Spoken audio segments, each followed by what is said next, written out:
அந்த அந்த முதல் நாள் அந்த கதை சொன்ன நாள் வந்து ஞாபகம் இருக்கு. அதுக்குள்ள அப்புறம் வந்து அந்த மல்லிகாவை நடிச்ச அந்த பொண்ணு காலச்சுவடல் வந்து அசிஸ்டன்ட் தாய்மானவன் தான் அந்த பொண்ணை பார்த்துட்டு சார் அந்த பொண்ணு மலையாளத்தில் நடிச்சிருக்காங்க பாருங்க அப்படின்னு சொன்னது முதற்கொண்டு. அடுத்து கோபிகா வந்து டெஸ்ட் விட்டு எடுக்கிறோம். அந்த பொண்ணு அவ்வளவு அந்த கதைக்கு அவ்வளவு அழகா இருக்கு. ஃபோட்டோஸ் பார்க்குறோம், சூப்பருங்கிறோம். 2 நாள் சென்று இந்த பொண்ணு வேண்டாங்கிறாரு. அதுக்கு 2 பஸ் ஸ்டாண்ட் எதிர்ப்பு தெரிவிக்கிற 2-3 பேர் சார் கூட ராஜசேகரன் சொல்லி அவருடைய ஃப்ரெண்ட் ஒருத்தர் இருக்காரு. சார் என்ன சொல்றாரோ அவருடைய நிழலா இருப்பார். ஆமாம் அந்த பொண்ணு வேண்டாம் அப்படின்பாரு. இந்த பொண்ணு நல்லா இருக்கு அப்படின்னு ஆமாம்மா நல்லா இருக்கு அப்படின்பாரு.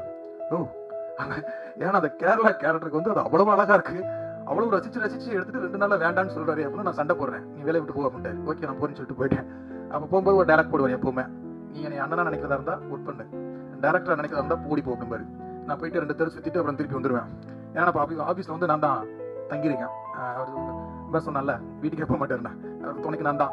அவர் சாப்பிடும்போது நான் சாப்பிடணும், யாரையாவது திட்டுனா ஆமா சார் சொல்லணும், எல்லாத்துக்கும் நான். ஆனால் எனக்கு ஒரு பெரிய ஒரு எக்ஸ்பீரியன்ஸ் அது அந்த இது வந்து. ஏன்னா அவருடைய கோபம், வருத்தம், சந்தோஷம், துக்கம் எல்லாத்தையுமே வந்து ஜெகனண்ணன் வந்து அதே மாதிரி அதிகமாக திட்டு நான் தான் வாங்கியிருக்கேன். அதிகமாக வாங்கி ஜெகனண்ணனுக்கு அடுத்து நான் சொல்லலாம். ஏன்னா ஜெகனண்ணனுடைய ஜெர்னி பெரிய ஜெர்னி. எனக்கும் டேரக்டருக்குமான ஜெர்னி அது ஒரு பெரிய கதை.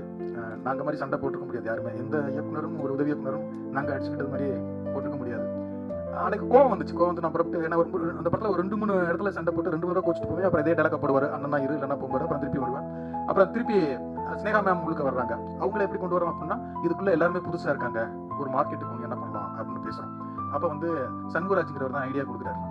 ரெனால்ட் ஆட்டோகிராஃப்னு டைட்டில் வைக்கிறோம். ரெனால்ட்ஸ் ஃப்ரெண்ட் வந்து நம்ம வந்து இது வாங்கினா ஸ்னேகா மேம்க்கு அந்த சம்பளத்தை கொடுக்கலாம். ஏன்னா எனக்கு சம்பளம் வந்து ஒவ்வொரு கொடுக்குறது அவ்வளோ கஷ்டம், பயங்கரமான ஒரு கஷ்டத்துக்குள்ள வந்து அப்படி ஒரு படம் எடுக்கிறார், இந்த படத்தை எடுக்கிறார். ஏன்னா இந்த கதையை வந்து ராமகிருஷ்ணன் சொன்ன மாதிரி விஜய் சாருக்கு போச்சு, பிரபுதேவா சாருக்கு போச்சு, அரவிந்த் சார் வச்சு பேசினாரு.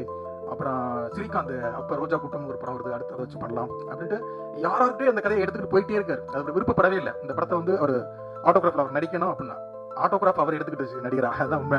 ஏன்னா அவர் எல்லாத்தையும் சொல்ல போனார் அந்த கதையா. அவர் நடிக்க போறேன் அப்படின்னு சொல்லும்போது அதுக்கும் இந்த சேகர் சார் அப்புறம் நீங்க நடிக்க வேற யார் நடிக்கிறது அப்படின்ட்டாரு. நானும் சிம்பதுவனும் ஐயோ யார் சார் பாக்குறது அப்படின்ட்டான். அதுக்கும் முறைக்கிறாரு. ஃபர்ஸ்ட் வந்து அவரை நடிக்கவே கூடாதுன்னு எதிர்ப்பு தெரிஞ்சது நானும் சிம்புதவன் மட்டும்தான். வேற எல்லாருமே வந்து ஓகேட்டாங்க. அப்புறம் ராமகிருஷ்ணா அவர் லைட்டா அங்கிட்டும் வருவான் இங்கிட்டும் வருவான், நல்லா இருக்கு அப்படின்னா அப்புறம் சூப்பரா இருக்கும், யாருமே நடிக்கல அப்புறம் நம்ம நடிச்சிட வேண்டியதான் அப்படின்னா. அதுல வேற எங்க மேல கோபம். படம் ஓடுனதுக்கு அப்புறம் எங்களை பாக்குறாரு, இந்த நடிக்க வேண்டாம் சொன்னவன் அப்படின்னு சொல்லி. அந்த மாதிரி ஒவ்வொரு